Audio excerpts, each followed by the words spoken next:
All right, guys, we have my Yishun light carbon R086D completed bike in a size 56, weighing in at 7.7 kilograms. And that includes the out front computer mount. It includes a bottle cage, pedals, spider-based power meter, this heavy first generation SRAM Force E-Tap group set, as well as these XN carbon speed 65 millimeter deep wheels front and rear. 7.7 kilograms. Yo, welcome back to the channel, boys and girls. In today's video, we are doing a long-term update on my Yishun / light carbon R086D frame set. So in this video, guys, I want to give you guys some of my thoughts on this bike now that I've ridden it about 5,000 miles, almost 2 seasons worth of riding. Going to talk about some of the things I've updated on this bike, some of the pros, the cons on this bike, and also I'll briefly want to discuss why, out of all of the budget bikes that I have built up over the years, why I still continue to ride this bike and why this bike is not going anywhere anytime soon. So without further ado, let's begin. So this is my R086D frame set from Yishun / light carbon. Light Carbon always seems to remind me that they don't want people to know that both Yishun and Light Carbon are the same company, but they are. If you go on their website, you'll realize that their factory address is literally in the same location in Xiamen, China. I paid about $850 for this frame set a couple of years ago. They did not send this out to me. I paid for it myself. And I'm going to be discussing why I purchased this bike and what about it really appealed to my specific riding needs. Guys, when you live on the northwest side of Chicago, such as myself, you are quite literally in the direct flight path to O'Hare International Airport. So there are planes, especially during the week, there are planes flying overhead like every 3 to 4 minutes. So I'm gonna do my best to keep this down to a minimum as far as noise. But basically, as you see the bike today, everything for this entire bike will cost you about $3,000. You have about $850 for the frame set. These XM carbon speed wheels, which I will have a separate video on these later, will cost you about $800. This first generation SRAM Force E-Tap group set will also cost you about $800. You could probably get it cheaper. And then when you factor in, say, the spider-based power meter, the saddle, tires, bar tape, all that stuff, you're looking at about $3,000 for a very, very respectable race bike. So the reason why I purchased this bike with my own money and why this specific frame set appealed to me is actually for 2 reasons. The first one is because Light Carbon has a good reputation of producing high quality OEM spec quality when it comes to their frame set. The fit and finish on this bike is phenomenal. There's no creaks, there's no rattling. It's a very stiff yet a pretty agreeable frame set. That's the first reason why I purchased this bike. The second reason is because of the geometry. So for this particular size, it's basically somewhere between like a size 54 or size 56. The reach on this is long. The reach is like 402 millimeters. So what that means is I don't have to run a crazy long stem. This stem is actually like a 120 millimeter length stem, which is included in the price. And it also allows me to run the cables internally, also supplied with this carbon handlebar. So what's nice is because since I don't have to run such a long stem, that means that the steering and just how this bike handles, it's not as lazy because I'm not running such a long stem, but the inputs are very respectable and they're very consistent. Now, of course, we have my Sella Italia saddle. You guys know I really like this saddle, 130 millimeters in width. The length on here is like 250. This saddle only costs about $150, but I really have been appreciating this narrow width saddles, which is why I have been converting this saddle to all of my bikes. Moving on to the handlebars. So in the hoods, we have a width of 38 centimeters, and then it flares down to 40 centimeters at the drops. And like I said, both the stem and the handlebars are included in the price point. And like I said, it allows you to route the cables internally. But what I've noticed now that I have this bike back outdoors is when it comes to sprinting, I've noticed I actually really appreciate having the flares. Usually, like especially on my race bike, on my Tavelo Aero bike, that has 36 centimeters both in the hoods and the drops, and it's not so optimal when it comes to sprinting. But on here, just the amount of leverage you get by having the 40 centimeters in the drops, it really makes a difference.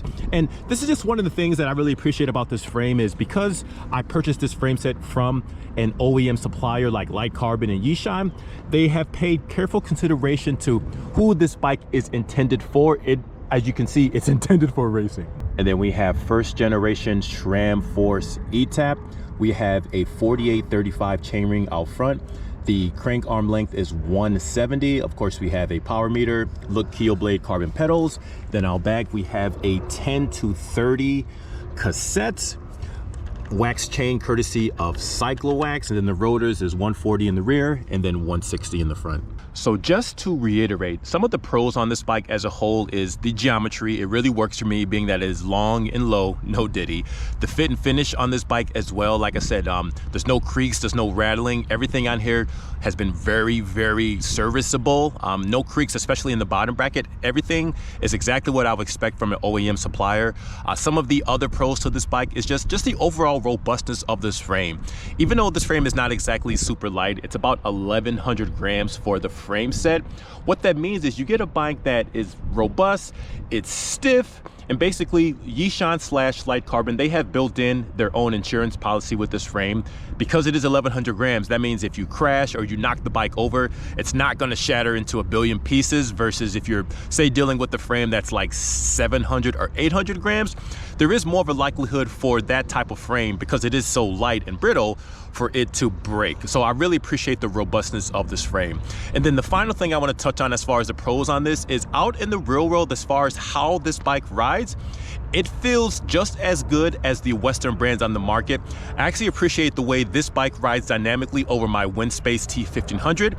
That frame, while it is stiff, it does kind of suffer on bad pavement, particularly in the rear triangle. But on this bike, especially because it is on the longer side, it's very agreeable, it's very compliant as a whole, and this is more noticeable the faster the speeds get.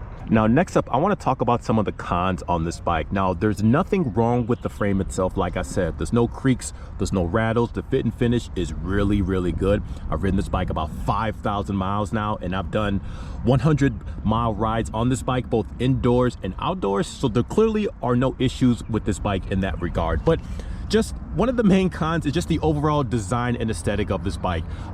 This is not a good looking frame.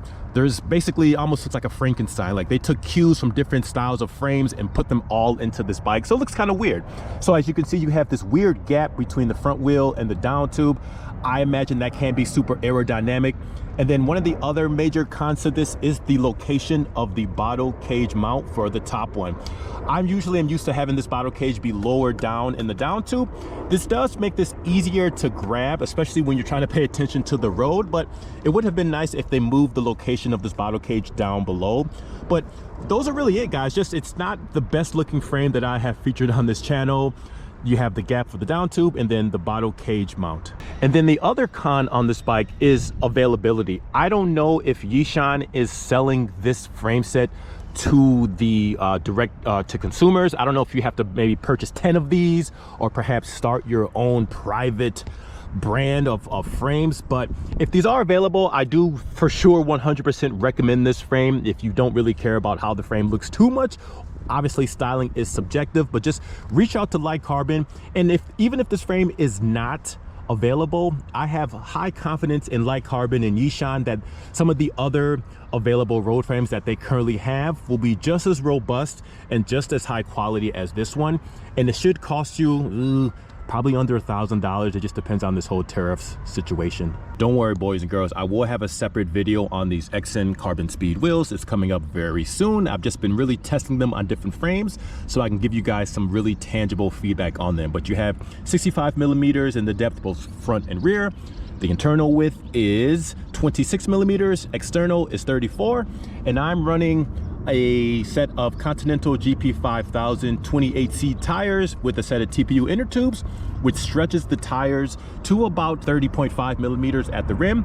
Very, very nice wheels. All in all, I've been really happy with the way this bike has been built. It's been very, very serviceable. I have everything dialed in perfectly for some higher efforts. I'm able to get into my Aero TT position over the hoods.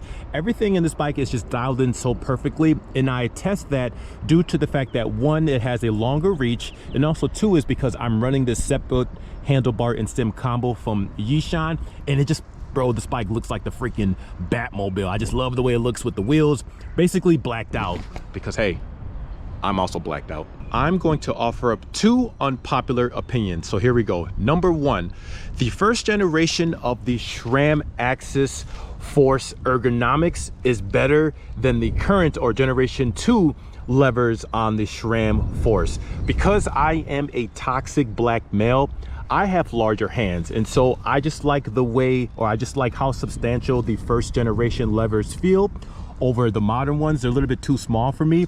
I get a really good grip on these, and then particularly when I am in that TT sort of arrow tuck position, I'm able to do it a little bit easier on these versus the second generation.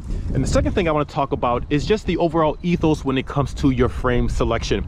In my personal opinion, your frame is not as important to performance of the bike versus all the other components in general. Like I've said plenty of times on this channel, nothing lives in a vacuum. Everything is important to the overall performance and speed of your bike. Your selection of wheels, some of the other marginal gains like a wax chain, and then of course your bike position overall. All these things are very, very important. But with that being said, the way that this bike rides dynamically out on the road, if I were to close my eyes and I didn't know what the frame looked like, I would say this frame as a whole feels eerily similar to the way my Giant Propel feels out on the road. And I would say that this frame feels more like the Giant Propel, even more so than my Tavello Aero frame set slash bike, which I really have been enjoying. This bike feels very good. It's not harsh over rough pavement. It's very agreeable. It's compliant. It corners very well. Because the frame set is on the longer side, you just get a lot of control. It doesn't feel go-karty. It just feels like it wants to be at a certain prescribed speed, and it just handles everything very well.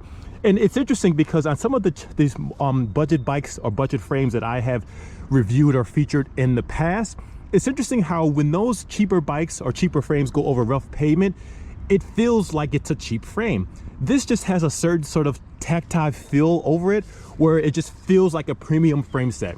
It could be perhaps the choice of carbon fiber that they use. It could be the layup. It could be the design. Maybe Yishun or Light Carbon made some considerations to where they laid up the carbon fiber. But as a whole, this bike feels just as good as a Western brand. But again, you're getting that sort of feel and performance for a frame that costs about $850 USD. And what I mean by the similarities to my Giant Propel is it's very exciting to ride. It's stiff. How you doing? It's stiff. It accelerates really easily, and you get a lot of feedback and communication to what's happening underneath you on the roads. All these little things is what really, in my opinion, chalks up to having an exciting and fun ride to have. There's also something to be said about having a BB86 press fit bottom bracket. That means that that area of the frame set can be stiff, it can be reinforced, and that too also helps with the stiffness, the feel of this bike, especially when you are accelerating. And just to be clear, I have used similarly depth wheels and very similar specs of these type of wheels on my Giant Propel. So I do have a good feel with how the ride quality and the dynamics is going to feel rocking deeper depth wheels. Basically on my Giant Propel, I have ran those with the Elite Drive 65D wheels, which basically have the same specs of these. They're just a little bit heavier. And as I just previously said, these two bikes feel very similar. And that's why I have had this bike for almost 2 seasons now, and why I have ridden it for 5,000 miles. I really like the way this bike handles out on the road. If you can kind of get over with some of the quirky looks and design decisions from Yishun, if you can get past that and your main focus is on going fast, having a high quality bike, and you don't want to spend a lot of money, then I of course recommend this frame. And again, if this frame set is not available, then take a look on Light Carbon or Yishun's website and see some of the other similarly designed or similarly spec'd frame sets. I think you will enjoy them. I think they're going to be just as comparable as this, because again, Yishun, Light Carbon, they are an OEM supplier, so they are putting out high quality frame set. This bike is not going anywhere. I will continue to ride this bike for seasons to come, and as I continue to scale down my collection, I can essentially basically scaled down my collection to this bike, my Tavelo Aero as my primary bike or my primary race bike. Of course, my Bossy Strada titanium frame, because that bike is fantastic. And then basically have a gravel bike. So that's really it, guys. I can just have a smaller collection of bikes. At this point, you know, now that I've been able to review the Tarmac SLA, the Giant Propel, the Canyon Aero, riding all these bikes, they're fantastic. They're expensive, they are high quality, but in my opinion, you just don't need them. I want them, and I want to continue to review high quality, high premium Western brands, but on a day-to-day basis, this bike is totally fine. So that is gonna wrap up today's video, guys. Be on the lookout, as I will have a separate video on these XM Carbon Speed wheels. Question, comments, and concerns, please feel free to leave them down below, and I will check you guys on the next one. Thank you so much for watching. Peace.